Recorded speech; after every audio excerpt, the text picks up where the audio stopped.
Keep a time.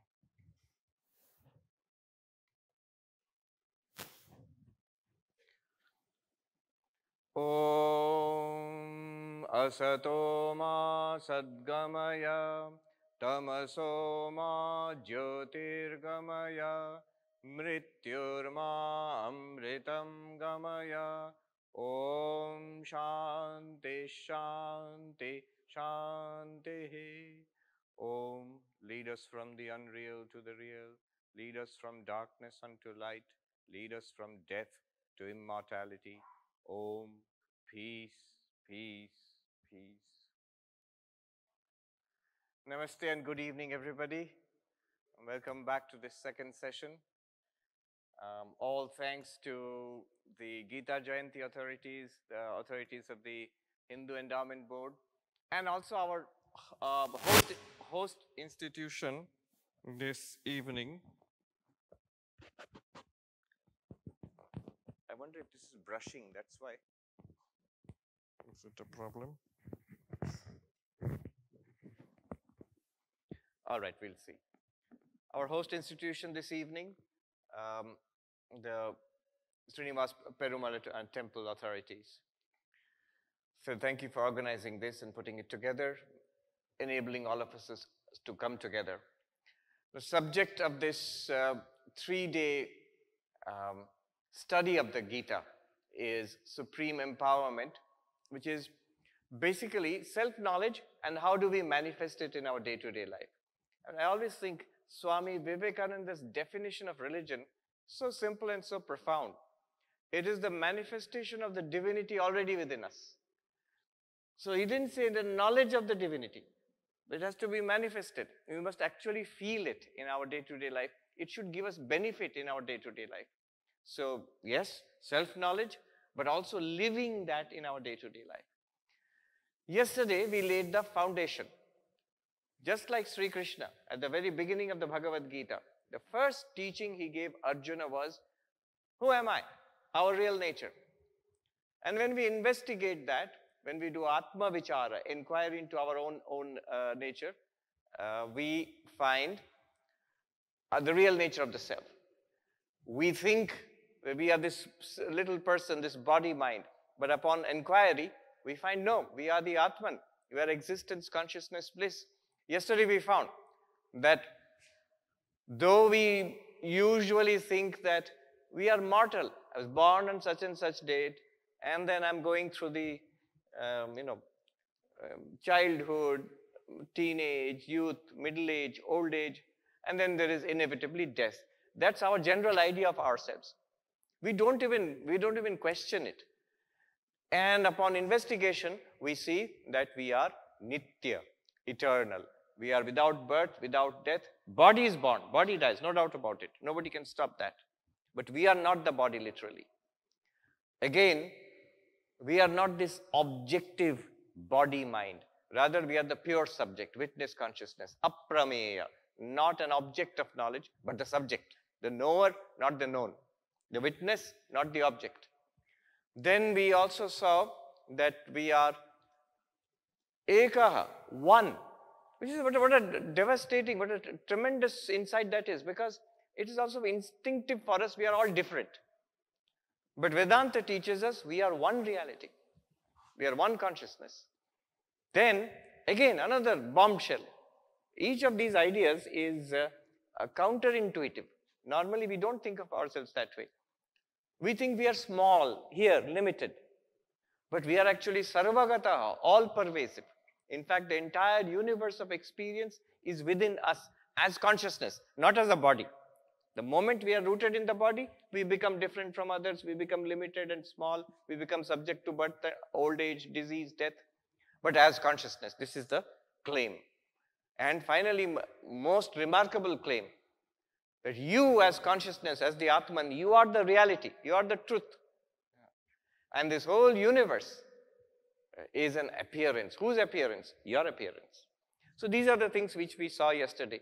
Advaita Vedanta gives us many methods of discovering this. See, when we hear such things, you are eternal, you are the non-objective, pure subject, you are one consciousness, we are all pervasive, you are the reality, the universe is your appearance. When we hear all this, it sounds like some philosophy, some kind of theory, some kind of philosophical or theological claim. Advaita Vedanta says this is the fact right now. I remember when I used to study Vedanta under a monk in the Himalayas, he was a Punjabi sadhu. He used to often say, I'll tell you in what he said in Hindi and translate for you. Tum jano ya na jano, tum mano ya na mano, tum hi Ram. Whether you know it or not, whether you accept it or not, you are Rama. Here, by Rama, he means the divinity, that one existence, consciousness, bliss. And so, different techniques are there in Vedanta.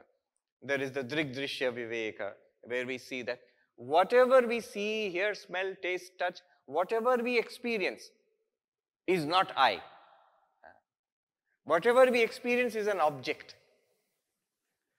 This is an object. We are experiencing it. And it is not I. I am very clear about it. But when we come to this body, it's an object. But I also feel I am this body. So this thing, Vedanta cuts. That what I thought I was, the body, the mind, these are also objects. You might say, how do you define an object, Swami? Very, very simple. Anything that you can experience is an object. The philosopher Arindam Chakravarti, who teaches Indian philosophy in the University of Hawaii, so very humorously but very precisely, wonderfully defined an object. What is an object? Anything that objects to your consciousness is an object. Objects to your consciousness. See, your consciousness means you are aware. Now think of your awareness as a field which is spreading out. Then it runs up against something. That resistance, you are aware. Then suddenly you become aware of this. It is offering resistance, objection to your consciousness. It stops, your consciousness stops here and you become aware. Here is a vase of flowers. So, you are consciousness. By Drigdrishya Viveka you can do it, seer and seen. By Pancha Kosha Vichara, the 5 levels of the human personality. In Taittiriya Upanishad we find physical body. Examine it, you will see you are not the physical body. It's an object. Pranic body, prana, breathing in, breathing out, the whole pranic system which keeps this physical body alive. Am I this pranic body? When we examine that, we find that's also an object.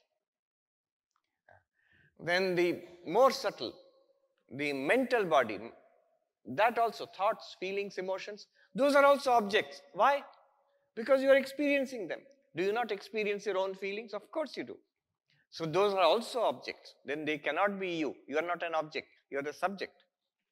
Then you go even further. Further means more subtle, more inwards. Intellect, the capacity to understand, which we are using now. That's also an object. And then we go even further. The Anandamaya Kosha, what we experience in deep sleep, that's also an object. You are the witness of all these 5 koshas, the 5 levels of the human system. The Annamaya, physical body, Pranamaya, pranic body, Manomaya, mind, mental body, Vijnanamaya, the intellect body, the Anandamaya, the causal body. All of them are objects to you. And you are the subject. We talked about the 10th man story yesterday. Or you go to Mandukya Upanishad, another technique, very powerful technique, but all of you will bring you to the same conclusion. The Avasthatraya Vichara. See, we are awake now. Then we fall asleep. Then we dream. We go to deep sleep or we dream. Waking, dreaming, deep sleep. Jagrat, Swapna, Sushupti. Everybody experiences. Now the question Upanishad asks is, who is the one who experiences the waking, dreaming and deep sleep? The answer at first is, we'll say, I experience. But what is that I? It cannot be this body. Why not? Because if you look at your own experience of dreaming and sleeping, this body is not there in your dream. In your dream, some people are looking puzzled. What do you mean the body is not there? You might say, that fellow is sleeping, I can see. Why are you saying body is not there? But that fellow who is sleeping, from his perspective, this sleeping body which we can see, he cannot see it. He is experiencing some other virtual world of dreams. Yes, it is all imagined, it is all dream. But the point is, his conscious experience as a subject continues without experiencing the physical body. And in deep sleep, even the mind disappears. No physical body, no external world is experienced, no dreams are experienced, just blankness, uniform blankness. That's deep sleep. So you might say, then so what? But that is also something that we claim. I slept, I was awake, I dreamt, I slept. Who is the I who slept in deep sleep when body is not experienced, mind has shut down? Who is that I then? And then we come to the conclusion, it must be this pure awareness. So whether by Drigdrishya Viveka, Panchakosha Viveka, Avastatraya, the method of seer and seen, method of the 5 sheets of the human personality, method of the 3 states of waking, dreaming, deep sleep, whatever method you take, they all are pointing back to you, the witness consciousness. Sakshi, Atma, Satchidananda, whatever name you give. All right, so far good. And Krishna indicates this to Arjuna. Now Arjuna has a question, and it is our question also. After listening to Vedanta for once you become a little familiar with Vedanta, this question is bound to come. And the question is, I understand. It's not that I don't understand. I'm beginning to understand. But I can't practice it. Or it seems theoretical. I understand intellectually, but practically it's not there. Or in the class, something is there. Once I go out of the class, I forget. Or when I think about it, meditate upon it, and listen to the talks, some understanding is there. But when I go out into life, it's all gone. Not only that, I'm not getting the benefit of it. After all, what is the benefit? What is the promised benefit? The promised benefit was dukkha nivritti. I will be able to overcome suffering. Ananda prapti. I will be able to get fulfillment. But I'm not getting it. So how to manifest this wisdom, this knowledge, how to manifest it? How to make it stable, not coming and going, not increasing, decreasing, or disappearing altogether. How to stabilize this knowledge? And towards the end of the 2nd chapter, Sri Krishna talks about it. He has a term for it. Exactly this term. The one of stabilized knowledge, the sage of stabilized knowledge. The Sanskrit is sthita pragya. Pragya, wisdom. And sthita, steady. Not coming and going. Wisdom is there during the lecture, during YouTube talk, but after that, no wisdom. No, it's not like that. Not coming and going. Steady. How can I know effortlessly, easily, all the time that I am the Atman and make it useful in my day-to-day life? Because even if you know you're the Atman, this day-to-day life will not stop. Same problems will continue. Just because you know the Atman does not mean your mortgage will be paid off, financial problems, health problems will go away, relationship problems will go away. Not necessarily. Same thing will continue. There's one Buddhist book, very nice. The title is, it's by a Buddhist writer. After the ecstasy, the laundry. The name of the book. After the ecstasy, the laundry. That means after meditation, after your Vedanta talk, your laundry is still waiting for you. You have to do that. So how to apply it in life, day-to-day life? So this is the subject. Actually, this discussion comes up because Arjuna asks a question. Suppose somebody has attained, fully illumined, Jivan Mukta, Brahmagyani, Sthita Pragya. So what is the nature of this Sthita Pragya? How is this person different from an ordinary person? So when he asks this question, Sri Krishna gives a series of verses in answer.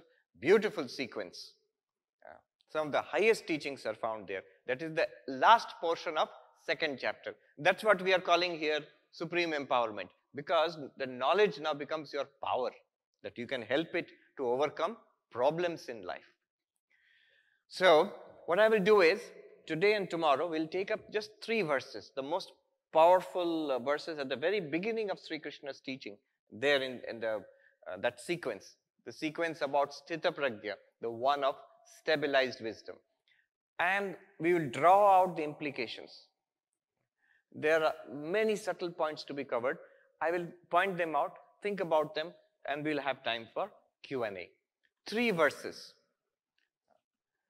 Sri Krishna says to Arjuna, Prajahati yada kaman sarvan partha manogatan atmanyevatmana tushta sthita prajnastaduchyate dukkeshu anudvigna mana sukheshu vigata spriya vitaraga bhaya krodha sthita dhimuniruchyate yas sarvatra nabhisneha tat tat prapya shubha shubham nabhinandati nadveshti tasya prajna pratisthita.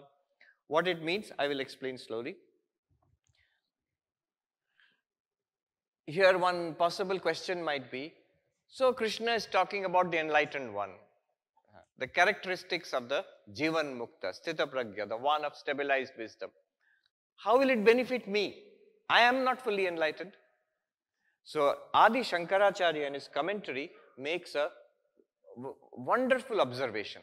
He says that those which are the characteristics of this Sthita Prajna, those which are the characteristics of this enlightened one, Jivan Mukta, those are the practices for the rest of us. So what Krishna is going to say here, these are advanced practices. Advanced means these are useful when you have got some grasp on Vedanta. Then you will see each of them becomes useful. These are the ways to manifest the knowledge, to manifest the divinity within, as Swami Vivekananda would say. So what is said here, Prajahati yada kaman sarvan partha manogatan. O Partha, O Arjuna, the one of stabilized wisdom. What is the characteristic? All the desires which are in the mind is completely given up and deeply satisfied, fulfilled by the Atman, in the Atman. Atmanyevatmana tushta. By oneself, in oneself, completely fulfilled. Then one is said to be Sthita Prajna. One is said to be Sthita Prajna. Now what does this mean? We'll take a closer look. Krishna straight away says the crucial problem here is desire. You know, many of the questions that we see in the Vedanta classes, questions people ask, the problems can be solved, I would say 70 to 80% of our problems can be solved by one word, vairagya, dispassion. If we give up these desires, what Buddha calls trishna, 80% of our problems are solved. All the rest of the yoga, spiritual practice, they will take care of the remaining 20%. See, the nature of the problem is this. I understand, I have listened to your Vedanta talks, so many YouTube talks and everything. I know I am Brahman, but that is not the problem. Problem is my son is not listening to me. There it is vairagya, dispassion. Not that you should have vairagya, dispassion for your son. What it means is that much detachment must be there. That I surrender to the Lord, I will do my best. Samsara is like this only. I will do my best. Let me do my best for husband, wife, children, for community, parents, grandparents. Let me do my best. Rest is up to the Lord. This is dispassion. Otherwise, is continuously trying to influence the world, to rearrange things to my liking. This is desire. What is the problem with this desire?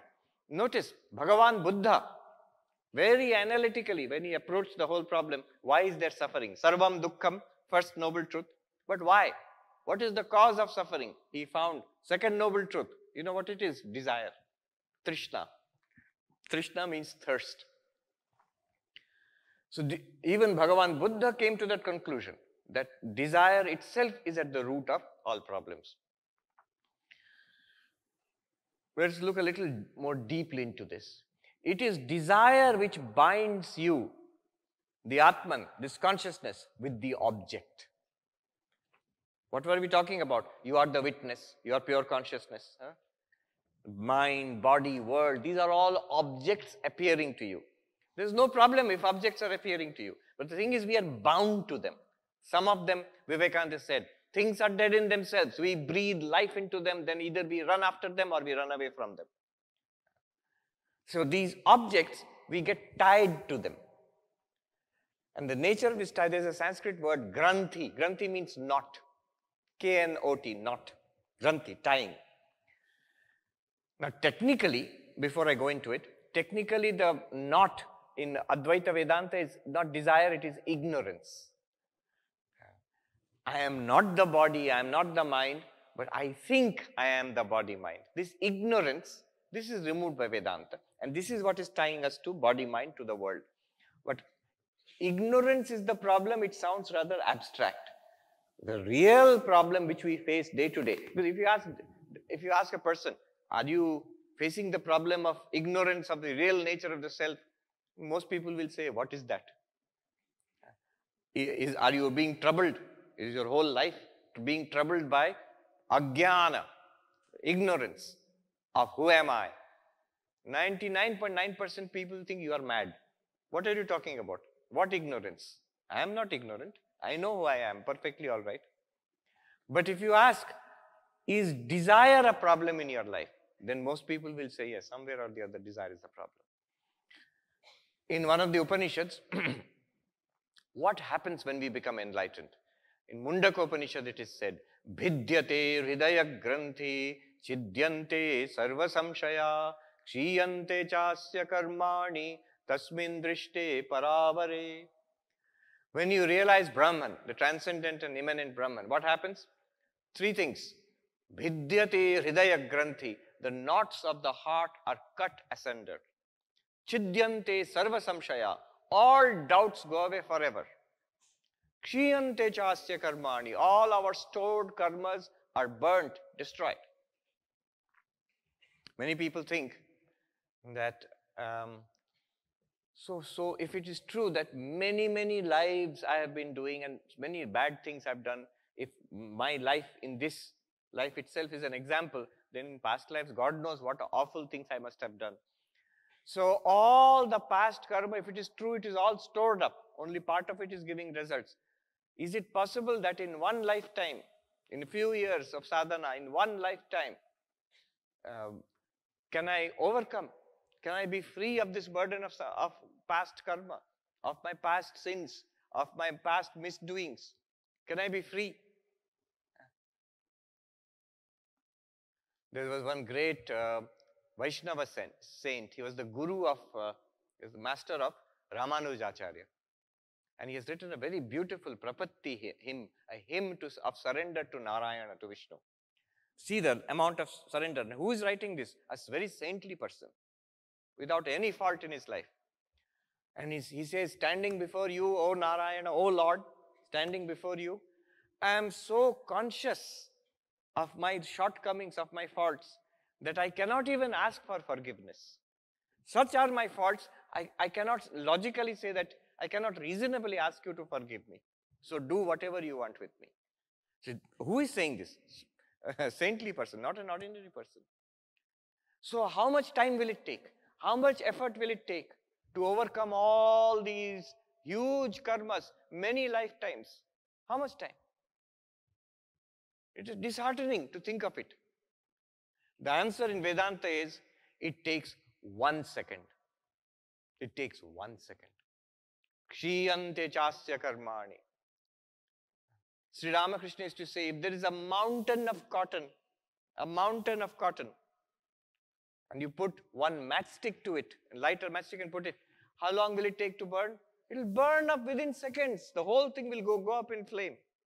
Similarly, Vedanta says, when the flame of knowledge, self-realization comes, all your past karma, good and bad, all credit is wiped out. Hard disk erased. You are set free. Kshiyante chasya karmani. All doubts will go away. Right now, we may have doubts. Is this true or not? It's a very nice philosophy, Swamiji, but is it true or not? Or I understand, arguments are really good, very sharp arguments. But then a more intelligent person can give more intelligent arguments. Shankaracharya says, apratishtha, there is no final conclusion if you want to argue. Can you argue your way to enlightenment? No, you cannot. But logic is useful, but it can be surpassed. So doubt is possible. Always doubt is possible. But in this path, when one begins to get that breakthrough, that realization comes, no more doubt, never again. No doubt is at all possible. It is so clear. Just as you look at this light and it's shining, there's no doubt. Anybody who tells you that this light is not there, no, you will not listen. It's clear to you. More clear than this will be that you are the Atman or Brahman and you are ever free. But all of it depends on the first thing which was said. Vidyate hridaya granthi. When the knot of the heart, not K-N-O-T, knot, of the heart is cut. What is this knot of the heart? So in traditionally Advaita, of course, they will say ajnana, ignorance. But here we are going a little further. Desire is the knot of the heart. This is what ties us to the object. You are Sakshi, you are witness consciousness. And whatever objects to your whatever has objection to your consciousness is an object, according to Professor Arindam Chakravarti. Now, if you tie, desire is the one which ties you to that object. See, knowledge, knowing is not bad. Knowledge is sattvic. Consciousness operating through the mind gives you knowledge. You see, hear, smell, taste, touch, you think, you understand, you read. This is knowledge, jnana, our empirical knowledge. This is a function of sattva guna. Mind is sattvic and it gives you knowledge. Vishaya, objects, all sorts of objects, they are tamasic, they are made of tamas because they are objects. In between comes desire, which is rajasic. So this is an analysis from sattva, rajas, tamas. You, the knower, that is a sattvic function. The objects which you know, they are tamasic, made of tamas. And the desire for those objects which arises is rajasic. And it binds you, the knower, to the object. It ties you to the object. These desires are not, so the presence of the desire shows that jnana, enlightenment is not there yet. That is an indication, a red flag. Krishna says, manogatan, these desires are in the mind. They are not in you, the Atman. The first thing to understand is manogatan. All these desires are in the mind. These are conditionings from past lifetimes and this lifetime. And they are all in the mind. And they have to be given up. It's easy to give it up when you realize it's not mine. It's an object, like a little bit of dirt which falls on the cloth. What do? You flick it off. It's not on you, it's on the cloth. Similarly, these desires are in the mind, it's not on you. You have to rise above them, transcend them. They will not bind you anymore. Manogatan. And then he uses a phrase, Atmanyevatmana atushta. Atmanyevatmana atushta. Literally it means being satisfied, being fulfilled by the Atman in the Atman. Shankaracharya in his commentary says, if you don't pursue desires, then how will you get fulfillment? A common sense question. I like to eat nice things, I like to mix with my friends, I like to watch movies, I like to accomplish things in life, get things done. I want to accumulate money, power, recognition, what not. All these things, they're giving me fulfillment. Now if you say let it go, then how will I get fulfillment? How will I be happy? Our idea is by the pursuit of desires, by the fulfillment of desires, we get happiness. Wrong idea. If it was so, then we would have accumulated a lot of happiness by now. But it just comes and goes. And also unsatisfactory. If you desire anything in life, the two results will be either there will be dissatisfaction or frustration. Only two results. If my desire is not fulfilled, frustration. If my desire is fulfilled, I get what I want, dissatisfaction. Swamiji, I get satisfaction. Is it true? Is there anybody here in all our lives, all the life we are trying to fulfill our desires, from babyhood till now, have we become fulfilled? Has anybody here become totally fulfilled? No. In fact, we have even given up the hope of becoming fulfilled. Life is going on like this only, we'll say. So, Shankaracharya says, the fulfillment comes from within. Well, noticing your limitless existence, consciousness, bliss, nature. This itself leads to fulfillment. Then you don't need anything. Why do we need anything from outside? It's because I think I am small, I am limited, I am apurnam. Purna, full. I am apurnam, therefore I need to add something from outside. I need the company of people. I need the praise and appreciation. I need money. I need degrees. I need a job. All of these, I want to be fulfilled. Does not happen. And yet we keep on doing the same thing. Hopefully it will fulfill me. The definition of insanity? To keep on doing the same thing expecting different result. Definition of insanity. I have tried many, many times. I've enjoyed these particular desires, whatever I like, I've enjoyed them. And I've not got fulfillment. Still I'm repeating them. And there are many other things which I have not enjoyed yet, but I see other people have enjoyed and it is advertised. I'm running after those also. So the desires which I've experienced, plus the desires which I've not experienced yet, that becomes the project of my life, how to fulfill those. And enlightenment, Brahma Jnana, Shankaracharya says, it gives you fulfillment in yourself. You don't have to go outside yourself for fulfillment. That is the characteristic of all the saints. I'm not just speaking of Advaita Vedanta. Any saint in any religion of the world who is spiritually advanced, you will see how happy they are. You see, why are they happy? No cause you can find. Do they have a lot of glory and power and wealth and family, all? Nothing. Without anything they are happy. How? What is it they have got which makes them so happy? So, Atmanyeva Atmana Tushta. But here if you investigate a little more deeply, something very, even more profound is being said. I'll give you two terms and explain. What has been said here, being happy in the Atman, by the Atman. So what has been done here is that two terms are Vishaya Nisheda, Indriya Nisheda. Vishaya Nisheda means we think objects will give us happiness. By pursuing objects, we will get happiness. Here just the opposite is being said. Not objects. You yourself, happiness lies within you, in your real nature. So it is negating the idea that objects will give us happiness. I was reading this book recently, very interesting, Exploring Happiness by Cicela Bock, a very interesting person. She is a professor at Harvard University. I think she must be retired now. So, I mean, it's not relevant, but the background is interesting.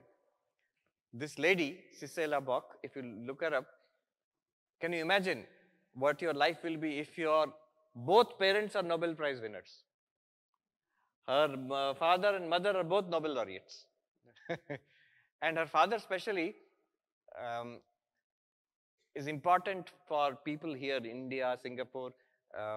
He was a very famous economist. Some of you may recall the name immediately. Gunnar Myrdal, Asian Drama.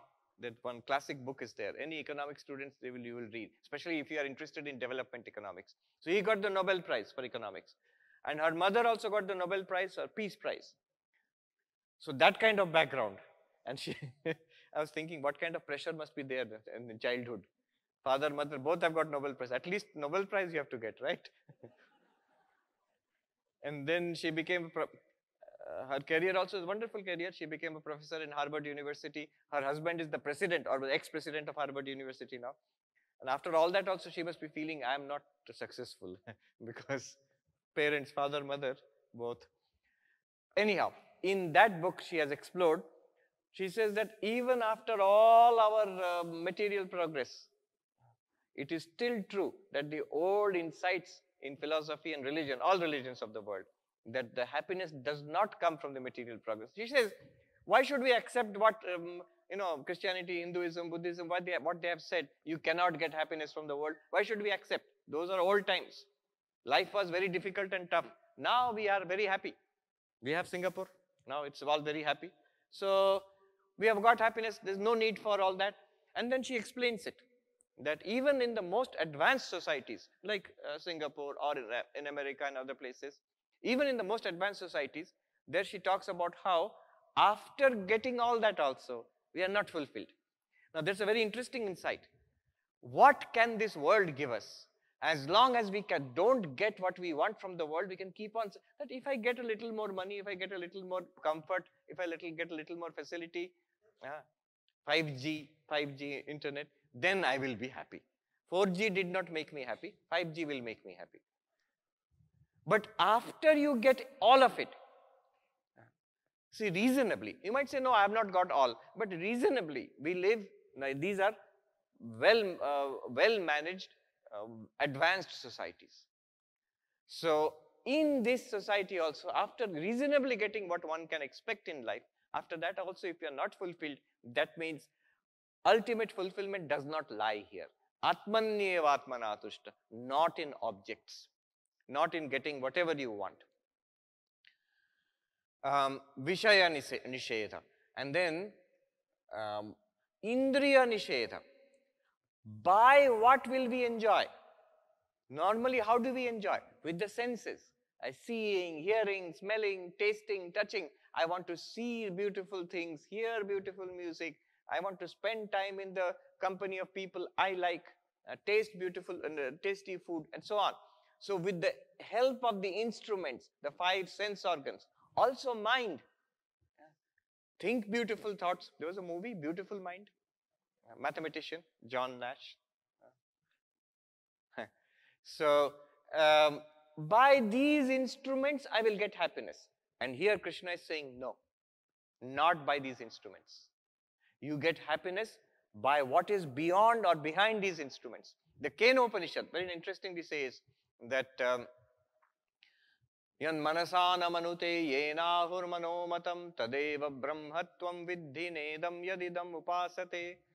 Kenopanishad says, that which the mind cannot think of, but because of which the mind is able to think, know that to be Brahman, and that you are, not what you worship as this thing here. Yat chakshungshi na pashyati yena chakshungshi pashyati tadeva brahmatvam viddhi nedam yadidam upasate. That which is not seen by the eyes, but because of which the eyes can see, that is Brahman. That's you, the consciousness. Yat shrotrena na shrunoti yena shrotram idam shrutam tadeva brahmatvam viddhi nedam yadidam upasate. That which the ears cannot hear, but by which the ears are able to hear anything, that is Brahman. He's talking about consciousness. This is called Indriya Nishedha, negation of the senses. That I will use the senses to enjoy this world, and then only I will get fulfillment. You may use the senses to enjoy the world, but don't expect fulfillment. Don't expect lasting fulfillment, because it's not out there. Not the fault of the senses, but our real nature in here, that is the Atman. So this is, then what will happen? What Krishna means here is, Prajahati yada sarvan kaman manogatan. When one gives up all the desires of the mind, where Krishna, what he wants to say is, not only just the desires, every activity of the mind if you give up, every activity of the senses if you give up, and stabilize yourself in your real nature as existence, consciousness, bliss, as Satchidananda, Chidananda Rupa Shivoham. If you stabilize yourself there, then your wisdom is stable. What is he talking about? He's talking about Samadhi. Samadhi. So the first instruction that Krishna gives to Arjuna, how will I make this wisdom stable? That is the question. How do I go beyond mere quote unquote intellectual knowledge? Make it real for me. Krishna's advice to him is Samadhi. Stay with it. Once clarity has come, I am not the body, not the mind, I am the witness consciousness. Stay with it. Moment to moment, abandon the other activities of the body, the mind, the senses. Quieten it down, sit quietly, stay with that sense of awareness. Immerse the mind in it. This is called Samadhi. You have to practice it. Here is the question that, suppose I feel I have realized, I understand I am the Atman, I am Brahman. Why do I need to practice anymore? Why should I practice anymore? Any practice, why do I need it? Krishna says you need it to convert that knowledge into Jivan Mukti, to stabilize that knowledge. Pragya, you have got knowledge. What knowledge? I am Brahman. But to make it stable, Sthita Pragya, you need these practices. Now, this is again well understood in Vedanta. I'm going to stop a little bit, and what is the question I'm going to deal with? After enlightenment, if you say that I am already enlightened, I know you will not say that, but I am already enlightened. Suppose one feels, and some people have got a clarity about it. There's no doubt, I know. Some people have got a clarity about it. Then, is practice necessary, and what practice is necessary? Why is it necessary? If I realize I am Brahman, why further practice is necessary? 5 reasons. 5 reasons. You will, and I'll tell you the names of them, explain them. Why further practice is necessary after the breakthrough, after the enlightenment. And if you ask, where can I find out more about it? Where did you get them? There's a book. It's called Jivan Mukti Viveka by Vidyaranya Swami, written about 700 years ago. There, these 5 reasons are discussed. Why further sadhana is required, even after the dawning of the knowledge, Aham Brahmasmi. 5 reasons. 1, the names I will tell you first. Jnana Raksha, 1, protection of the knowledge. 2, Tapasya, austerity for manifesting that knowledge. 3, Avisamvada, absence of contradiction. I'll explain. 4, Dukkha Nivritti, overcoming trouble and suffering. 5, Ananda Prapti, to attain fulfillment. These are the 5 reasons why further practice is necessary. Suppose somebody says that it's done for me, I am a Brahmagyani, I have no more problem. Do you have any dukkha? No dukkha. Very good, congratulations, you can give. What, high five? You can say you're fine, you don't need anything else. But if we are little bit short of that also, and I honestly feel I have not attained full transcendence of sorrow. I have not attained full fulfillment, Ananda Prapti. Atmanyeva Atmana Tushta. I have not attained it. In that case, please listen. These are the 5 reasons why you should practice. First is called Jnana Raksha. Jnana Raksha means protection of the knowledge. Protection of the knowledge. Protection of the knowledge means, I have given this example earlier also, but I really liked it. One monk told us this. A very great Swami in the Himalayas. So one of the devotees had got a kidney transplant. So he went to this monk, and this monk was asking him. This monk did not know much about modern medical science. So he asked, so how is it going? And the devotee said, transplant is over, but the doctor has told me I have to observe some strict rules about diet and medicine and all that. And this monk asked, why, if you have already got the organ, why further diet and medicine is necessary? And this gentleman explained, the doctor told me that if I don't follow the diet, if I don't take all the medicines, then my body will not accept the organ. It will treat the organ as a foreign body. And I will not get the benefit from that kidney. And finally, the body may even reject the kidney, and kidney may die. Now, this monk was very excited. He looked at the rest of us and he said, Yahi to Mahatma Ji. You, oh monks, listen carefully. Exactly like this. If you feel, follow this. If you feel you have understood Vedanta, if you feel you like it, this teaching, if you feel you have got a grasp, Vedanta par pakad hai aapko. If you feel you have a grasp on it, in that case, what you must do, you must intensify sadhana. If you don't intensify your sadhana, what will happen? These 3 things, which he said, like kidney. First of all, this knowledge will not be accepted by the rest of the body-mind system. It will remain as a nice philosophy. It will not be accepted. You will not feel, I am awareness. You will still say, my consciousness is all right, but I have many problems.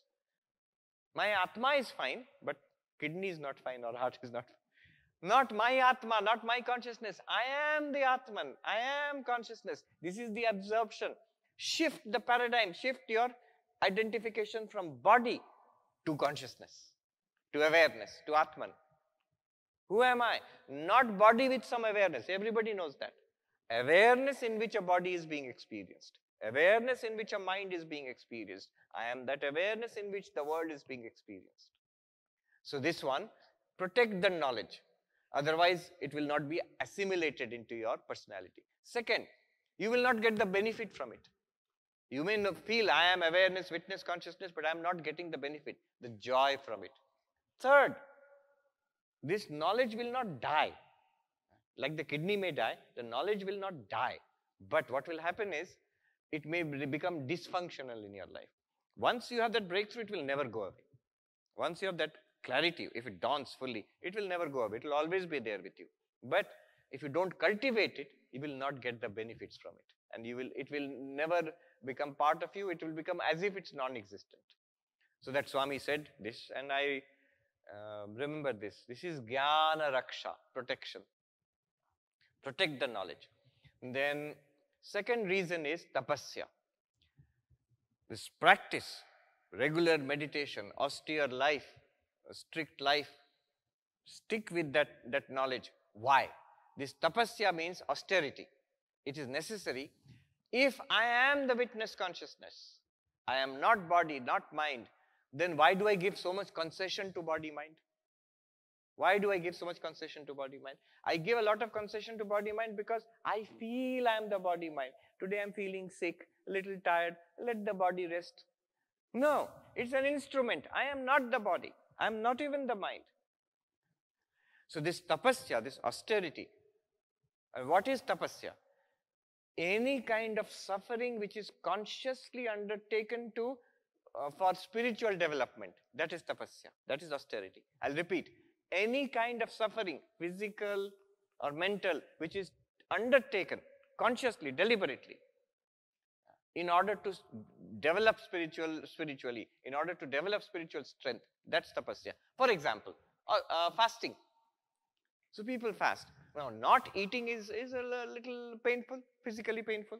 But if you deliberately fast, why are you deliberately fasting? Why are you deliberately suffering?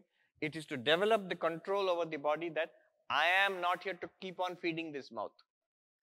Body doesn't need so much food. We give far more food to the body than it needs. So it's a good psychological exercise, spiritual exercise. There's a nice story here. How, even if you have knowledge, this tapasya will help you. The story is a simple story, not a very good story, but it has a point. Three friends went on a journey, and they had nice new clothes. Now one of them was not attached to the clothes. He didn't care much about them, and he was slim and fit. The second person was not attached to the clothes, but he was rather plump, obese. The third person was very much attached to the clothes and also obese. So I'm telling you, the story is a little contrived, but anyway, it's there to make a point. Once monk told us. So three friends are going like this, and then some dacoits, some robbers in the jungle catch them, and they want to rob them literally of the shirt off their back. Give us all your fancy clothes. Now the first guy, who is not attached to the clothes, who is also slim and fit, easily took off his fancy shirt and gave it away to the robber. No problem, take it away, and easily took it away. The second one also wanted to give away, but because he is obese, he is struggling to pull it out, and some effort is necessary. Third one, who is very attached to the clothes, and also rather obese, cannot pull it off, and also does not want to, started weeping and wailing, and the robbers beat him, and great was his suffering. Now what is the meaning of this story? When we are deeply attached to the body, and illness comes, old age, and finally death comes, we struggle and suffer very much because I am not ready to give up the body. Terrible suffering, fear is there, anxiety is there, suffering is there. The one who has realized I am the Atman, there are two varieties here. Like those first two people, one has realized I am the Atman, has done a lot of tapasya, so has control over the body, mind, can let go easily. No suffering is there. But the one who understood it, but is little difficult to take off the shirt, so similarly has not done that tapasya, understands clearly that I am not the body, but actually when the suffering comes, undergoes suffering also. So these three kinds of a little complicated story, but it makes a good point. So this is called tapasya. Some take a stand on the Atman and don't compromise with the body mind. Don't be harsh, but don't be lax with the body-mind also. If I am not the body, if I'm not the mind, let me try it out in day-to-day activity. Suppose some chronic pain is there. Can I be happy and calm in the middle of the chronic pain? Even with physical illness, can I be happy and calm? This is a particular example. I have seen many times.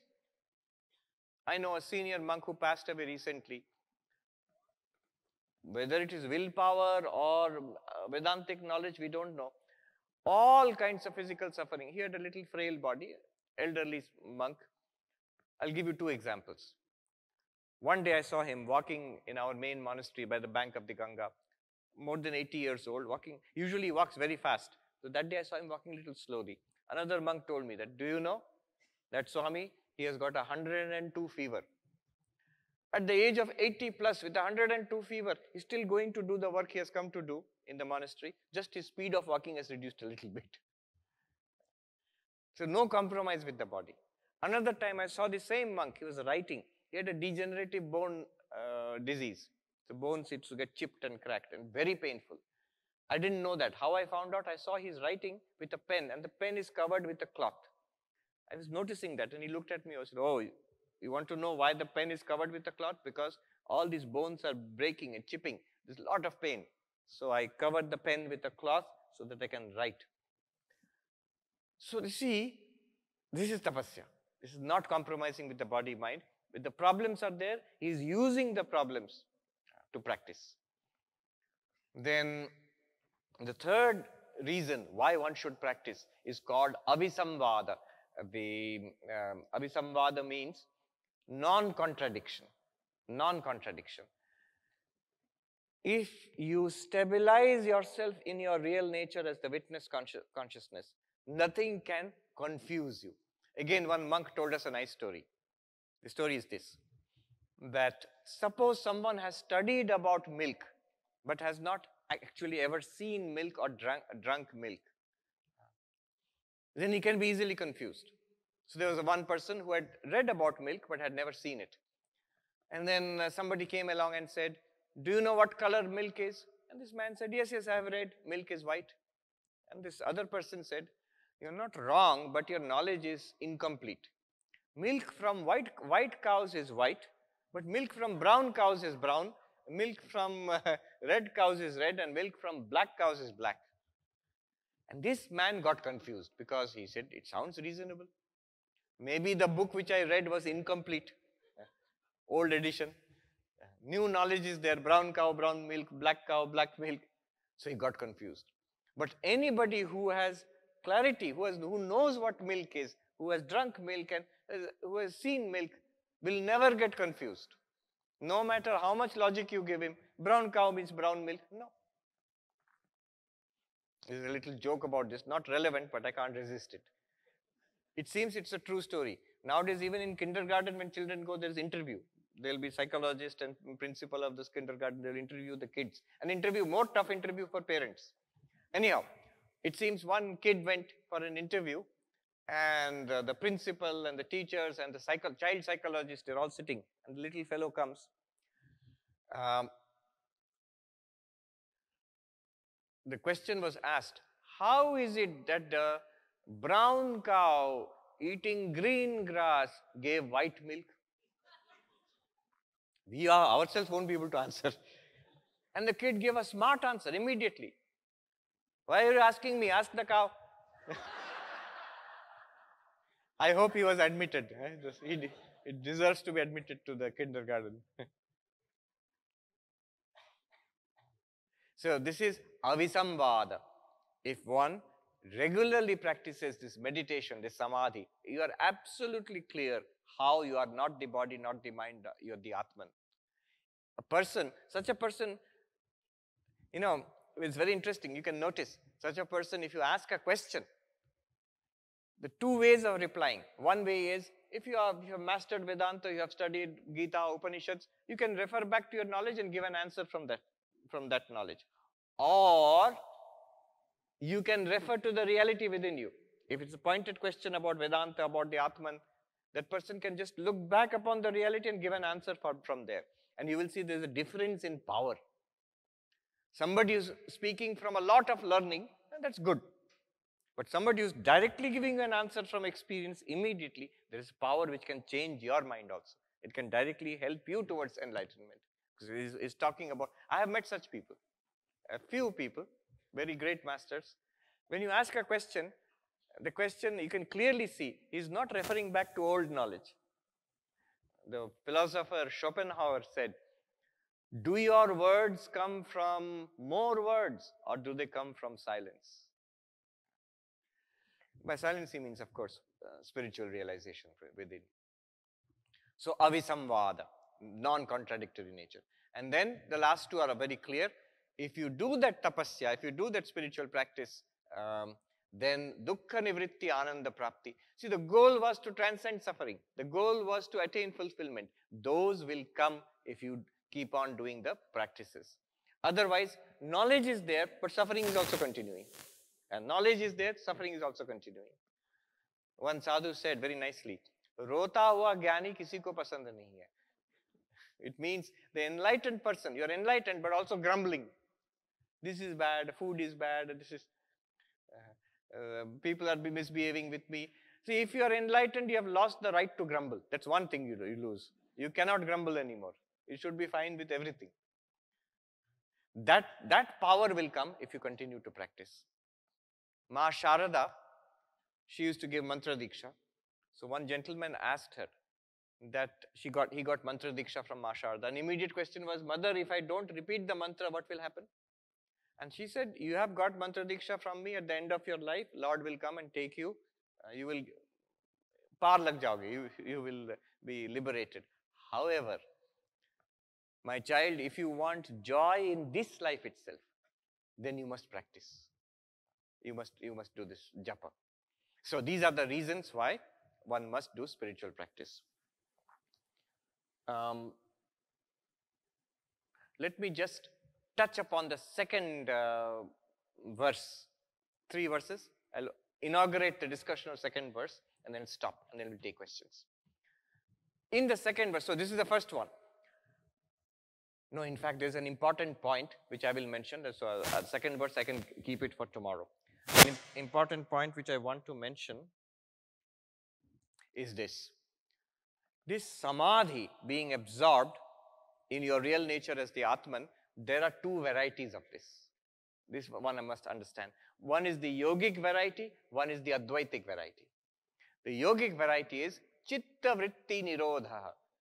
Stop, silence, sit quietly, shut your eyes and senses, shut down your mental activity, chitta vritti nirodha, cessation of the activity of the mind, and then you are the pure consciousness that becomes evident. And stay like that. Very difficult. That's one. It's basically the deepest stage of meditation. All meditation techniques, they aim to achieve a kind of samadhi, some kind of samadhi. So this is one.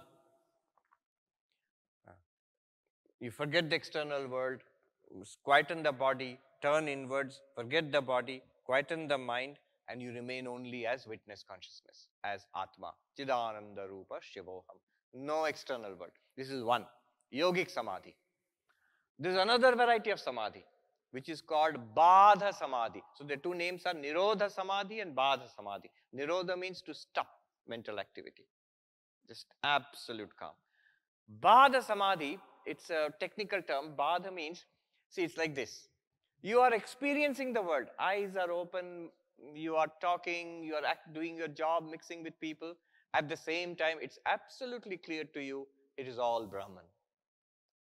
At the same time, in the middle of all activity. How does that happen? So, there is an example of the Sanskrit word badha. In English, it's translated as negation, sublation, the technical terms. I give an example, which Swami Vivekananda has himself given. He says that when he was in Rajasthan, in the deserts of Rajasthan, he was very thirsty. He saw water in a distance. You know, it was a mirage. So he went close to it and he saw it's a mirage. And then he saw there's no water, it's a mirage, and started walking. But when he looked back, what did he see? Again, it looked like water. But this time he was not fooled. He knew it's not water. It's a mirage. This is called Badha. It still looks like that, but you know in reality what it is. Similarly, for the enlightened one, when you are again back in the midst of activities in this world, it looks like a world. Here are people, here are the sky and earth, here is the city of Singapore, here is your body, the same thoughts and feelings, the same personality. And yet you know there is only one existence consciousness bliss in which all of this is appearing. You are that one Brahman in which this entire universe is appearing. And you can go on acting in the middle of it. There's a very nice verse in the Gita. Brahmarpanam brahmavi, brahmagno brahmanahutam, brahmevatena gantavyam, brahma karma samadhina. We usually chant it before food. And it's dangerous to chant because everybody will start feeling hungry. But it's not for eating. It's not a mantra for eating. It's a mantra about badha, about negation of the world. What it says is, it describes a Vedic yajna, a Vedic ritual. In a Vedic ritual, what do you see? There is fire, and there is a wooden spoon by which the priest is putting offerings in the fire. And now this mantra, this shloka in the Bhagavad Gita is the 24th shloka of the 4th chapter. There it says that that wooden spoon which the priest is using, that is Brahman. And that fire is Brahman. The priest is Brahman. The offering which is being put is Brahman. The one who sees Brahman in the midst of all activities, that one will attain Brahman, will become enlightened. And Shankaracharya in his commentary, he says, Natadagni, it's not fire, it is Brahman. Natadadpadam, it's not a spoon, it's Brahman.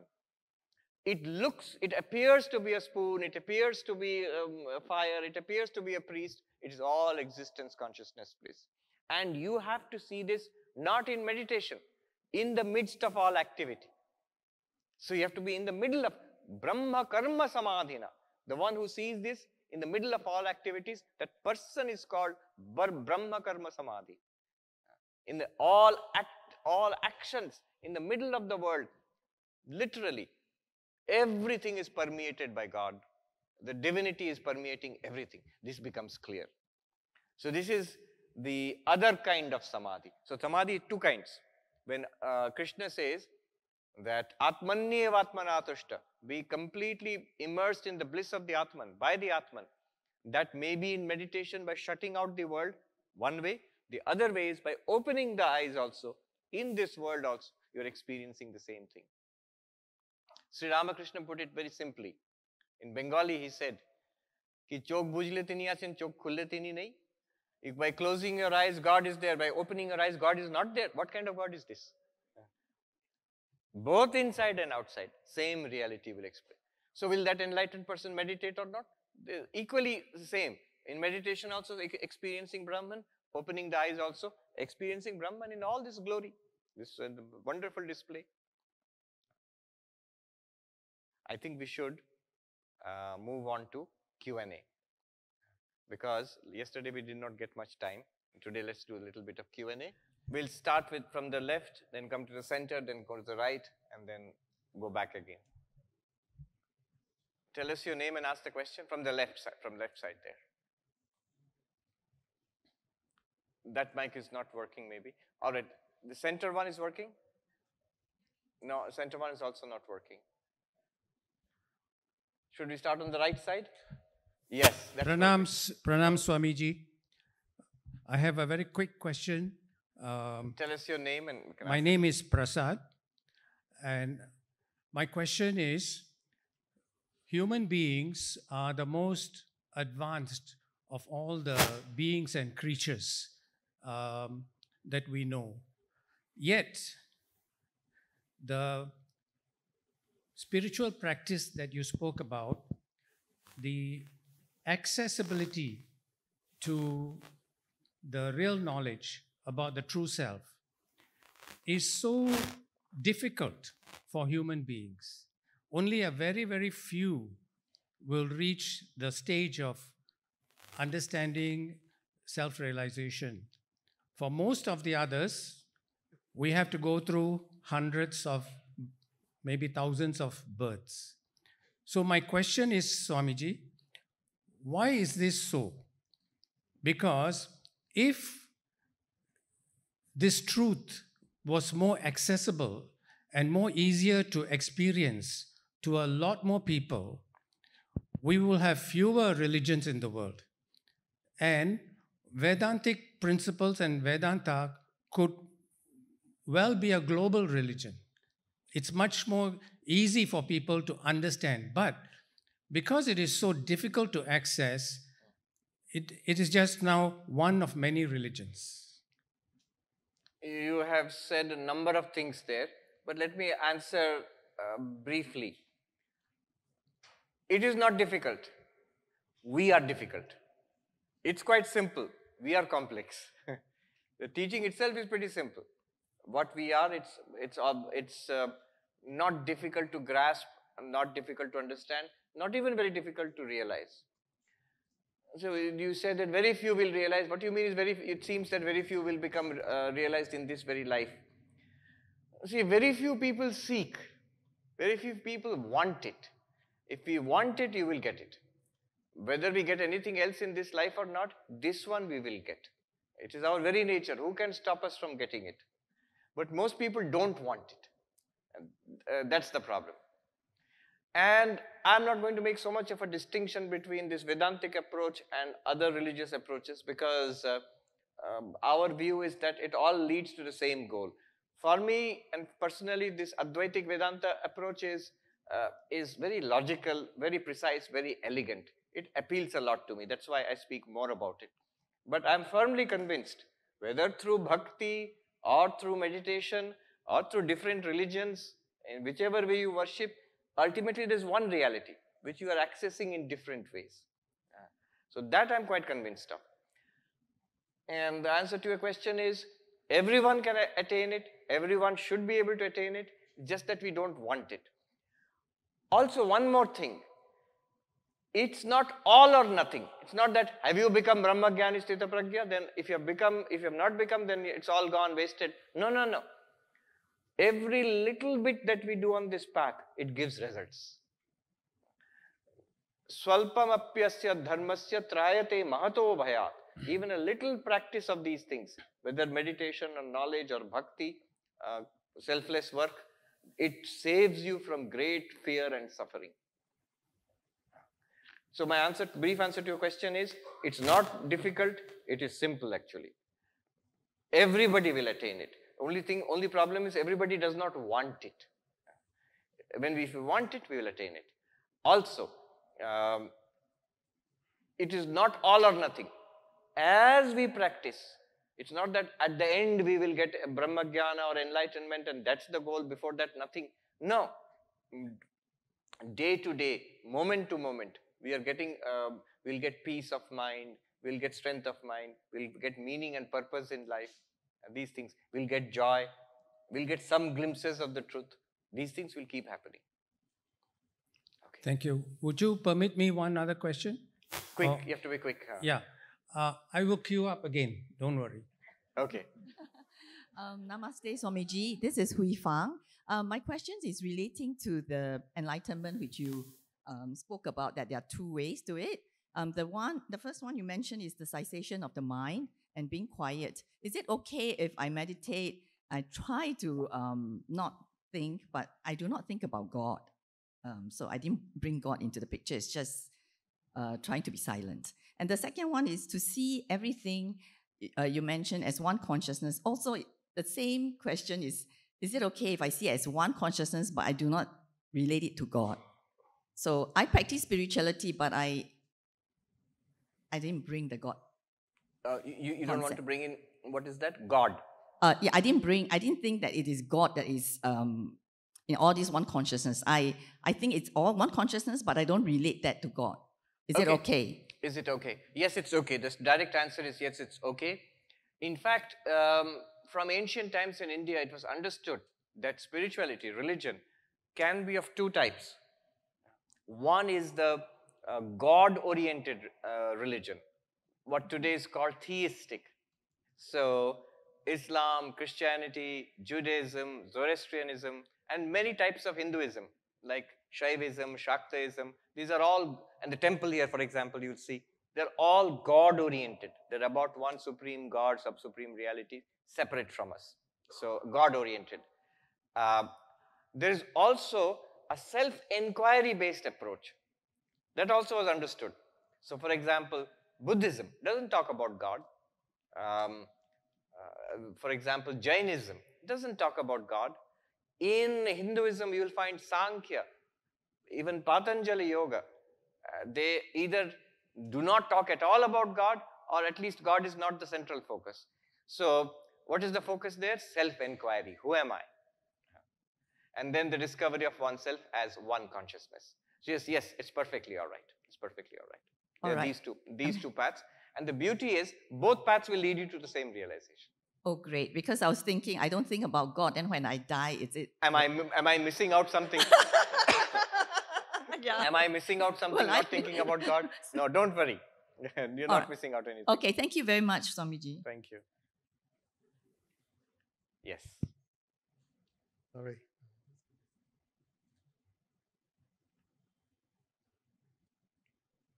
Tell us your name and ask the question. Yeah. All. Hari Om, Swamiji. My name is Michael Teo. I'm seeking Swamiji's kind affirmation and insights and critique on a few statements on the acknowledgement of the incomprehensible Brahman, the absolute reality. Should these statements are incorrect or inaccurate, please let me know which one and why, and here it comes.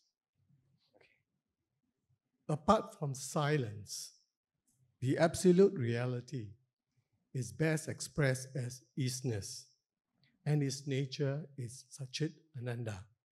So apart from, let me follow that Apart carefully. from silence, apart from silence, the absolute reality is no, best. Wait. Let me repeat back so that let me see if I'm understanding, listening, if I'm getting what you're saying. Apart from silence, the absolute reality is best expressed as isness. Yes. Okay. And its nature is Satchit Ananda. Yes. That's it. Any appearance are of other realities, which are manifestations of the Absolute itself, and so are illusionary, like in our dream state. Like in a? Dream state. Sorry, like in a my dream voice is a bit state. dry. All right. The second statement you said, any other entity. Any appearances are of other realities. That means any appearances are of other realities. Other realities. No, there I would modify it. Okay. Any appearances must be appearances of that absolute. See, if that other than Brahman nothing is there, then if things are appearing to you, then what is appearing? Yeah. That Brahman itself must be appearing in all these different ways. Which is why the following phrase is, any appearances are of other realities, which are manifestations of the Absolute itself. Yes. Okay. That is right. And so are all illusionary, like in our dream state. Right. Non-dual reality is not an observable experience, but a profound recognition of our intrinsic self-nature, which is why we call it self-realization. That is also correct. Non-dual reality is not an observable experience, but a profound recognition of our intrinsic self-nature. Self-nature. Correct. Absolutely. The four Mahavakyas of Vedanta are all revelations to the Sattvic mind, which are actualizable in our witness consciousness, and so are only mystic experiences. They are still dual in nature and are not self-realization, even though they do seem like it. The Absolute is beyond the gunas. Absolute is beyond the Gunas. gunas. Yes, that's right. It's beyond Where the gunas. separation has no possibility and is non-existent. What was the last part? Separation? Where separation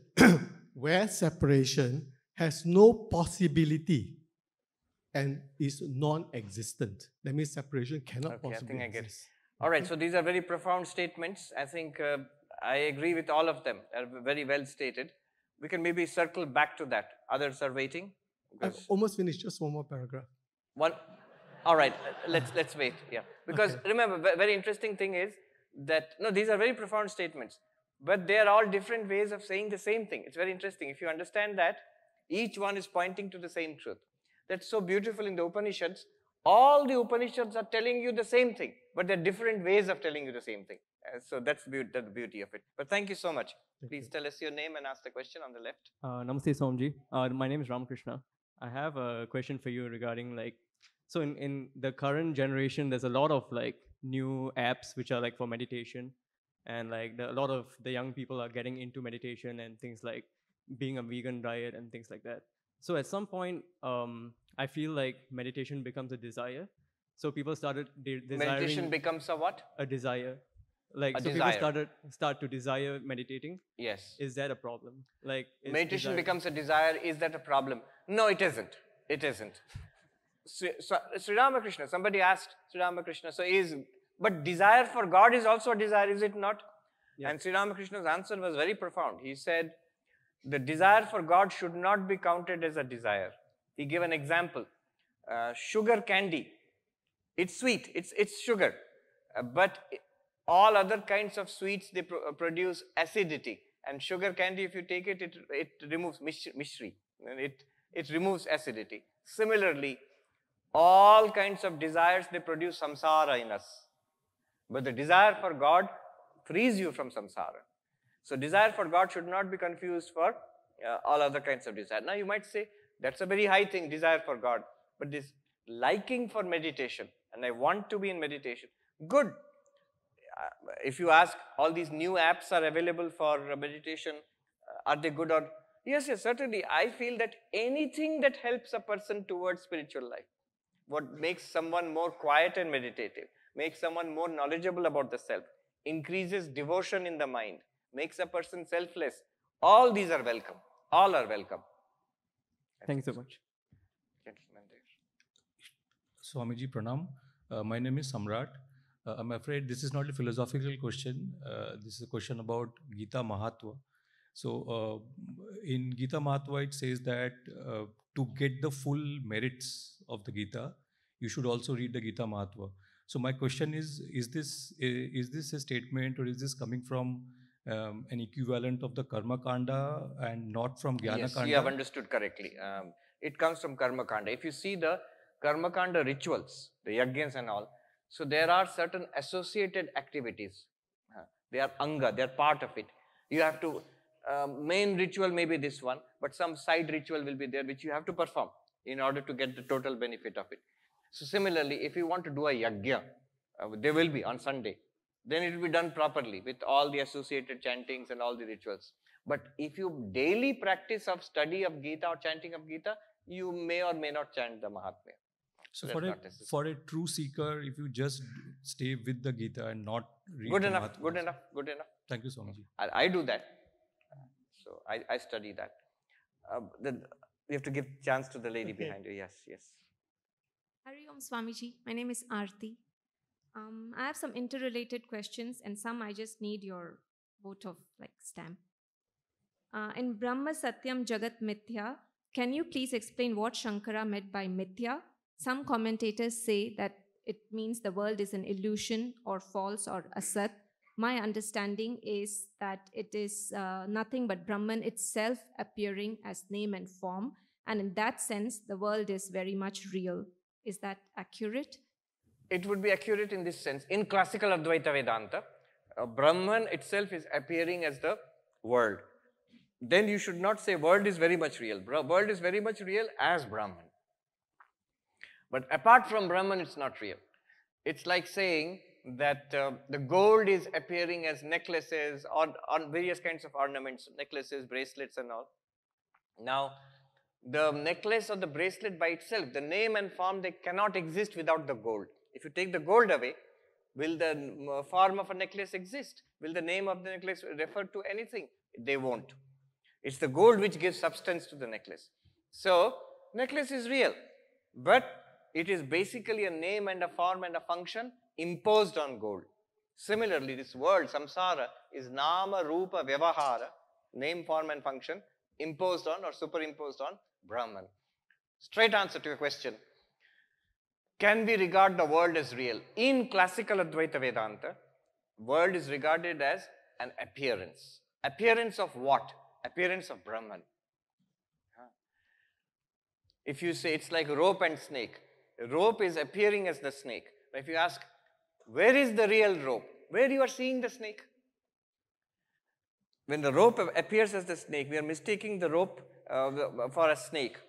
You're seeing a snake by mistake, somebody tells you it's not a snake, reality is rope. Now if you ask the question, where is the rope? Answer will be, where you are seeing the snake. See the beauty of saying Jagat Mithya. If you say Jagat Mithya, Brahma Satyam, then the question will be, where is Satyam Brahma? Where is Brahman then? Here itself. What you are seeing as Jagat, as non-living things, chair, table, stage, as living beings, all these people, as sky and earth and ocean, this is Brahman. But we are seeing it through the name and form of Jagat. This is the meaning of Jagat Mithya. Jagat Mithya, it serves two purposes in Advaita Vedanta. If you take the world to be false, it creates a dispassion. What was attracting us or scaring us about the world no longer is attractive or scary. And we see Brahman in everything then. So that's the first use. It creates genuine vairagya, dispassion for the world. Second, it directly points to Brahman. If I tell you, it is not a snake, it is a rope, then what am I saying? Where is the rope? Where you are seeing the snake, there itself the rope is there. If I tell you it is not a world, it is Brahman, where is Brahman? Here itself. So you're directly pointing to, if you don't do that, if you say Jagat Satyam and there is some Brahman, then you're making a difference between two realities. One reality Jagat and one Brahman. That is dualistic religion. Dualistic religion, Dvaita, will say they are separate. In that case, if this is Jagat, if this is world, it cannot be Brahman. There must be some separate Brahman. A big problem then. So, yes. Yeah, it's just a continuation. Okay, just finish it. Huh? Yeah. So, how is it that Jivan Muktas, despite being limited by mind, body, and space-time, realize that Brahman, which is beyond space-time causation? It is because they are Brahman. You are Brahman. Then what will stop you from realizing Brahman? You are not limited by space-time causation. The body-mind is limited by space-time causation. Then you might say that, but at least using the same body-mind, the Jivan Mukta realizes that I am Brahman. Question might be, how is it that we are in space-time causation, within Maya? How are we realizing something beyond Maya? The answer is twofold. One is, first of all, you are not within Maya. You are Brahman itself. That's why you are able to realize that you are Brahman. Second, what happens through sadhana within Maya, this is actually... What happens through sadhana within Maya is that the ignorance which is in the mind is removed by knowledge generated in the mind.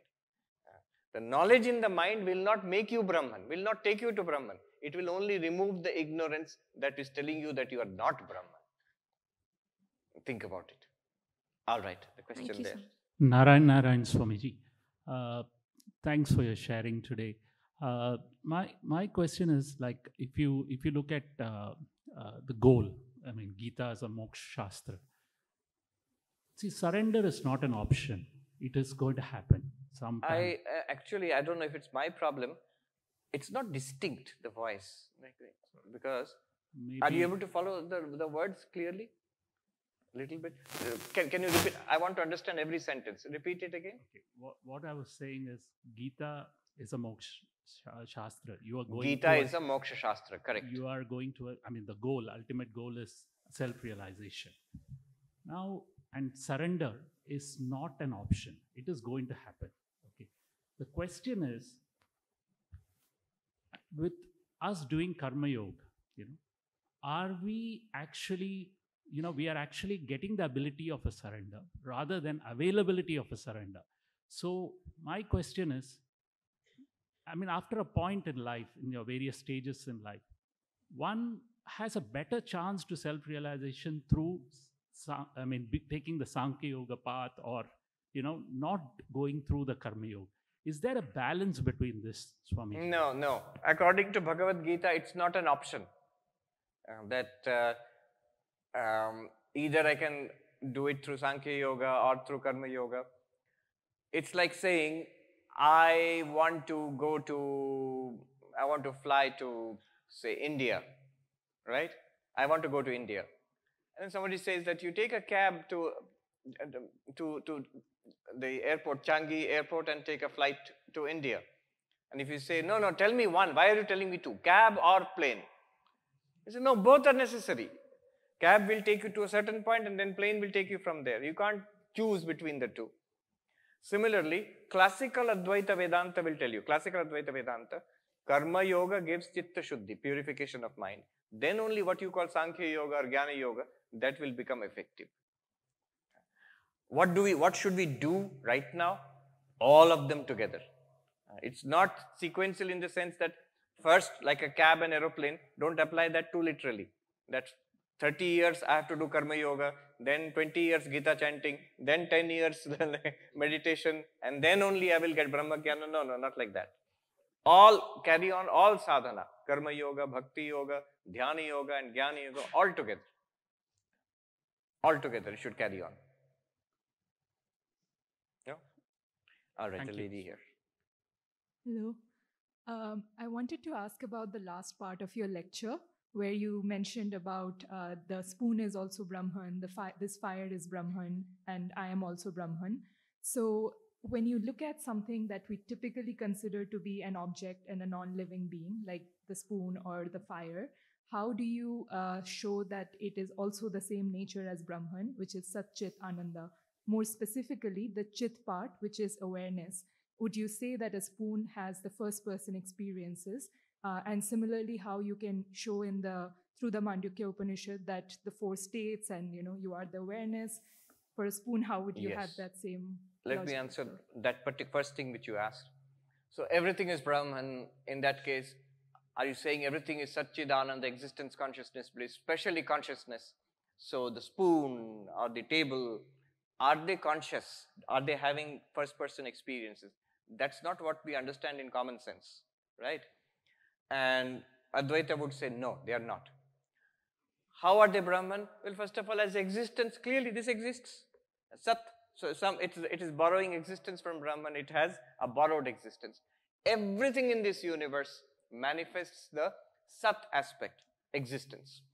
Now, among everything in the universe, there are some things, some entities which manifest not only existence but also awareness, consciousness. What are those? Minds. Minds will manifest consciousness and existence. And then in those minds, in certain states, Ananda, bliss also will be manifested. Not always. Remember, Sat, Chit, Ananda, they are just different names for the same thing. Not that every aspect has to be manifested all the time. Also, what we call living, non-living, living being, here there is some consciousness, non-living thing, there is no consciousness here. But suppose you are dreaming. In your dream, suppose I'm sitting on a chair, and this is a chair, non-living thing. I am a living thing, I'm sitting on a non-living thing. But when I wake up from the dream, if this was a dream, then I will realize that the chair was also my mind, this person was also my mind, the dreamer. The dreamer alone appeared as every entity in the dream.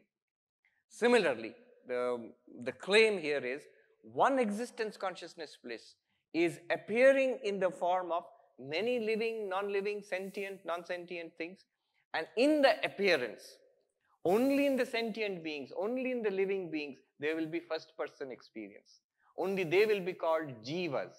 They will have the chance of spiritual progress and enlightenment and realization of the real nature. The non-living entities don't have this problem. They don't have to come to Gita class and they don't have a mind or a subtle body. That's the thing. Thank you so much. Yes. My name is Prem Prakash. मेरे दो question हैं. पहला question तो ये कि as my understanding is सूक्ष्म श्रीज move from one birth to another birth because of the desire. But the question here is that somewhere in between where it is between birth to birth and how do the next birth the parents are selected. Okay, that you have to ask Bhagavan. that data is not with me. But the thing is this, it's not even desire that takes us to the next birth. It's our past karma. Accumulated karma gives rise to a new birth. As long as this is going on, we will go from birth to birth. But when we give up desire and attain enlightenment, then all the past karma is destroyed and we are released from these temporary residences, which we call these bodies, one after another. So that's where the doubt starts coming in. So the When question is, how are our parents decided? Answer will always, in all Hinduism, Buddhism, Jainism, they'll all answer all these questions by saying, due to your past karma. Who will decide? Bhagavan will decide. Arbitrary decision or some reason is there. Not arbitrary. According to our past karma. According to our past karma. And then the question is, what is this Pap, Punya and Swarg, Nark, hell, heaven? Very big questions. Pap, Punya, Swarg, Narak. Yes. So what is Papa? The law of karma, Karmavada, which we all believe. All Hindus, Buddhists, Jains, Sikhs, we all believe in karma, the theory of karma. It says, dharma, consciously done good action, dharma, leads to something called punya. And that punya leads to something called sukha. So people say, I'm accumulating punya by doing good karma, doing dharmic karma, I accumulate punya. Punya is merit. And it's an invisible factor. You can't quantify it.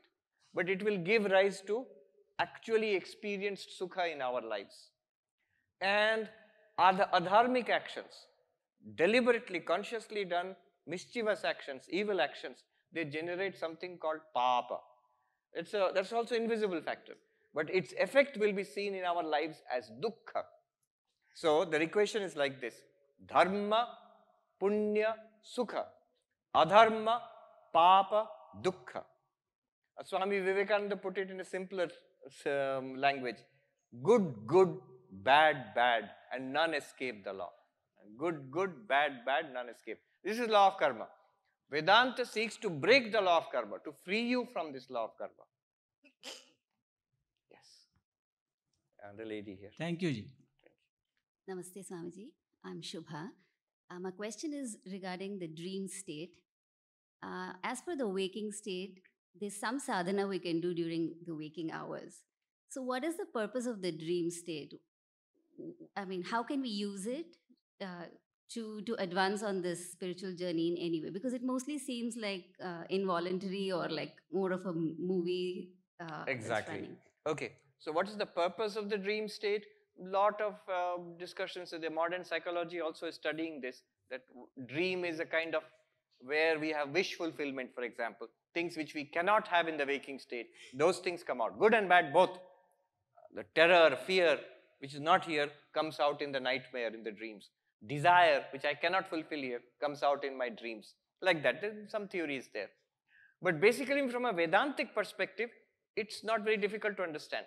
Vedanta says this creation, Brahman is existence consciousness, Satchidananda. But this entire universe, it has two stages of creation. One is sukshma, subtle, at the mental level, and then one is sthula or physical, at this physical level. So first subtle level, then physical level. And that's why we have physical level existence, waking state, and subtle level existence, dream state. There's something beyond that called causal level, karana, which is deep sleep state.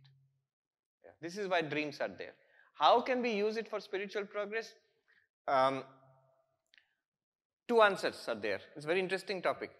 One is Advaita Vedanta. It says, don't go into dream state, be in waking state, but use your knowledge of the dream state and knowledge of the deep sleep state for carrying out Vedantic analysis. Avasthatraya Vichara, Jagrat, Swapna, Sushupti, sitting here in this waking state. Imagine, what is the dream state like? What is deep state like? Just imagine that. And waking state, of course, we are seeing. Who is the one seer, drashta? Waker and waking state. You are the waker, Shubha. And this is your waking state. In your dreams, you are the dreamer and there will be a dream state. In your deep sleep, you are the deep sleeper and there is the blankness of deep sleep. Waker, dreamer, deep sleeper, which one is the real Shubha? And then in Vedanta it says the real Shubha is the fourth one, Turiya, the witness of. So this is how you use dream state in Advaita Vedanta. But there are other practices also. I don't know these, but I know in Tibetan Buddhism there is something called dream yoga. Not that you will do asana, pranayama in dreams. No, there is a kind of meditation which is done through dreams. In Manhattan, there is a museum where they specialize in Tibetan Buddhist art. It's called the Rubin Museum. So they had an exhibit on using dreams for spiritual development. So for that, how you know how you will practice? You have to go to the museum at night wearing your pajamas, and then you have to sleep there. And you can choose which deity, which painting under which you will sleep. And then you have to generate some dreams, try to at least. At any time in the night, they can wake you up and ask, what are you dreaming, tell? So, many such practices are there. Vedanta uses just analysis. Thank you. Last question there, and then we'll come back here. Namaste Swamiji. My name is Shri Vidya. So before I ask a question, I want to tell a small story. Story, we don't have much time. Very, very little story. All right. A fox goes to a grape vineyard and it jumps to high to get that grapes, and it jumps and jumps, but it fails. And finally it decides that it couldn't jump, so it decides that the grapes are sour and it just ran away. Yes. Like that. So our desires also are the main cause for our main root for the problems you said. So do we need to compromise them, our desires, thinking that they are illusion and Maya, and go away from them so that no desire, no suffering? True. Is it a case of grapes are sour? No, it is a wise and mature decision. That's why when young people will come and ask, should I satisfy, I have some desires, objectives in my life, should I satisfy? Answer will be yes. I will never say it is Maya. Because the only way a person will progress is by seeking their own highest ideal. So if my ideal is to be rich and powerful, or a sports player, or a film actor, let me try it for some time. Encourage. I have seen senior Swamijis. People come with some talent or something, and can I do both this and Vedanta? Swami will always encourage. Yes, certainly you do it.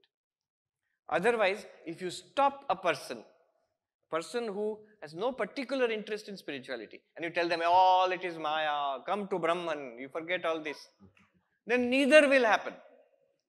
Neither that person will be able to experience anything in the world, nor will there be any particular desire for spiritual realization. Stagnation will be there. Let that person go ahead. Pursue your desires. Fulfill your desires. But do it intelligently.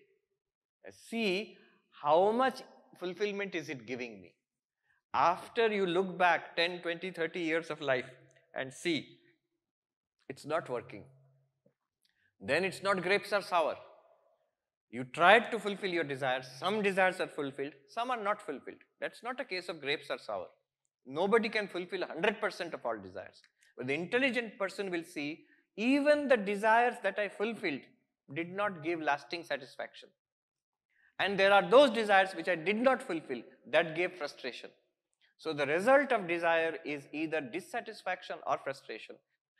And even more wise person will not do it himself or herself, will look around in society and learn from the experience of others. Right? So, but this is advice only for mature people. For immature people, please go ahead and enjoy as much as you like, but intelligently. If it is not working, then stop and think that is there something beyond these desires or not. Anyway, good question. Yes, Shreya. Pranam Maharaj. First of all, thank you so much for giving Singapore another chance to listen to your wonderful talks. I have a small question. You said that only the Atman is same, but the only thing changing is the body. And mind, body and mind. Yeah. So in that case, my doubt is this. We heard of the saying Purva Janma Sangaskaram, but actually we don't even remember what happened in our previous birth. And it's also kind of tough for us because we are starting from scratch. We don't remember what our mistakes were in the previous birth. So, can you please explain this? Because if the Atman is the same, why don't we remember what happened? Yes, the Atman is the same. Why don't we remember what happened in the past life? Remember, the memories are not stored in the Atman. The memories are stored in the subtle body, Sukshma Sharira. That goes from lifetime to lifetime. And all the memories, see, even in this life itself, we don't remember so much. If I ask you, what did you eat last Thursday or last Friday? You cannot tell me. You may not have to think very hard. Even if you remember, if I ask you, this day, last year, what did you eat? No chance of remembering. So our memories in this life are also not, they are lost or they are suppressed. So it's not that you will remember everything if you go from lifetime to lifetime. And over lifetime, so many memories fade away. That's why you don't remember. Atman is their constant. One question might be, if I don't remember, then how will I progress in spiritual life? If I don't remember my past life. But memory is not the instigator of progress in spiritual life. In this life also, we remember many things. I have done something wrong and I remember it. Again, repeat the same mistake. Memory does not prevent me, does not make me a better person, usually. What makes me a better person? How do I actually progress? It is through slow change in samskaras, slow change in character. That character development over time, this change is there. We don't start from scratch. Our school may start from scratch. New birth, again you have to learn ABCD and all that. But our tendencies are there from the past life. See, you must have been a spiritual seeker in your past life. That's why from a young age itself, you have all these serious questions about spiritual life. No, seriously. Many kids don't have these questions. So it is transferred over. It's not that you remember the past life, but the interest in this, it is there. How did it come? For many other kids, it's not coming. So this is transferred from lifetime to lifetime. That is partly also because of my culture at home. Yes, in fact, but the same culture many kids get. They are not interested. Many parents are trying to interest their kids. Kids have no interest at all. But you are getting this interest. Also, the culture at home also depends on your past life samskaras. Bhagavad Gita, you'll see, 6th chapter. Krishna tells Arjuna, if someone does not become enlightened in this life, although you are a yogi and trying, but you did not become enlightened, next life you will continue. Not only that, you will be born in a culture, in a family where this will be encouraged. Shuchinam Srimatam Gehe Yoga Bhrashto Abhijayate. All those people who are spiritual from their childhood onwards, you know for certain there is some past life influence on that. Good. Thank you so much, Maharaj. Thank you, Shreya. Thank you. Pranam Swamiji, my name is Hari.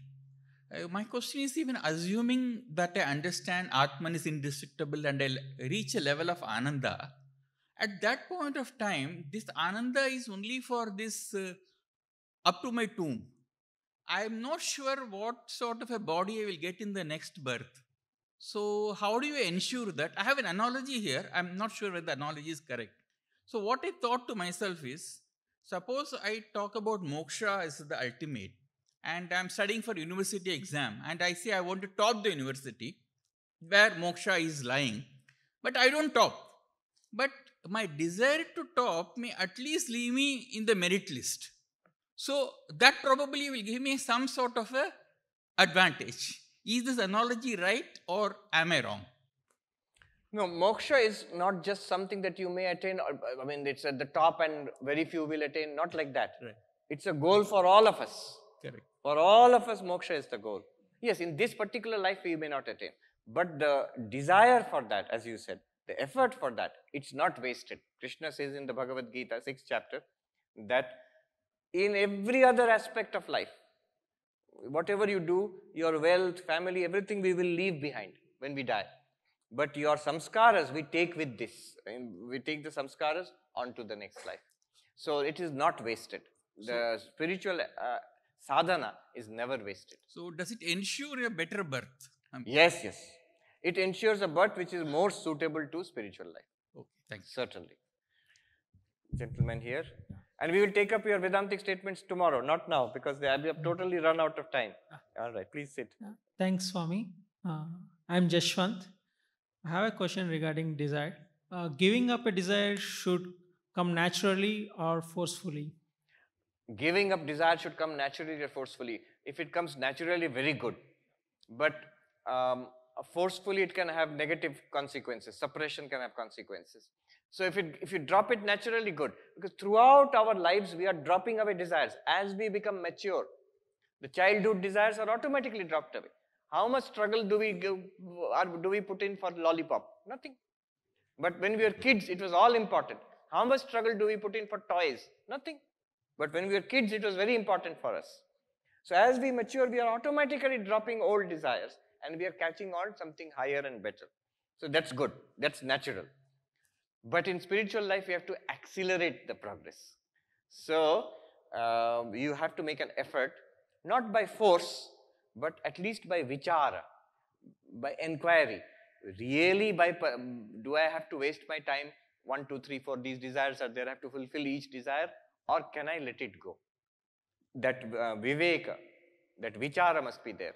That these desires are not letting me get peace of mind. They are not giving me fulfillment. Up to the level I have experienced enough in this life, good and bad. Let me not pursue that path anymore. This vichara, this is called viveka. This will help me to give up the desire. Forcefully giving up desires is, it can lead to repression and problems also. Last question. Okay, Pranam Maharajji. I am Obro. Actually, we have been listening to your all your lectures in YouTube, and fortunate to get you here. So one lecture which actually I keep on listening is regarding the Ramakrishna Mission, all the symbols and all. The logo, yes. Yes, the logo. And there regarding the serpent, which you told, you know, the focus. I mean, when you have given the lecture regarding the focus, so there, you know, result-like focus, hold on to it and cut off from the world. That was really, you know, very inspiring. And we used to, you know, somewhat maybe we follow that. I used to follow that. And when So make your question a little precise? Yes. Make it quite precise. Yeah. So this question was, I mean, this focus, I have forwarded your lecture to my kids also. And when I came back, I was traveling. When I came back, and I have asked them that, did you hear to the lecture? They were on their mobile and they, oh yes, how was it? It was good. And then I have not seen any changes. Now the question, cleverly I will ask two questions. 1A is how to enforce this on the kids, one. Second is the desires, what you told. The Vedanta is little bit, still I am doing my karma only, I think like that way. The Vedanta is not that, the desires, to give up the desires. There are many books which we keep on telling the kids also that you need to desire. All right, I think I get the drift of the question. Yeah. How do we enforce this on kids? Don't. You can't. Okay. However, Yeah. a structured approach is good. Okay. So if you can set up a study routine, play routine, a structure, kids like structure. Right. So a structured approach is that you enforce a structure on the kids, and a reasonable structure, which the kids themselves agree to. So that one can do. Make sure that the study environment is conducive to focus. These things one can do. That one should not be open to multiple distractions in the middle of the study environment. So yeah, don't enforce it. Right. And the desires, Maharajji. Okay, so we'll stop it here. Yeah. We can take it up tomorrow. We've really gone beyond time. Let me do a peace chant. Yeah. Om Shanti Shanti Shanti Hari Om Tat Sat Shri Ramakrishna Arpanamastu.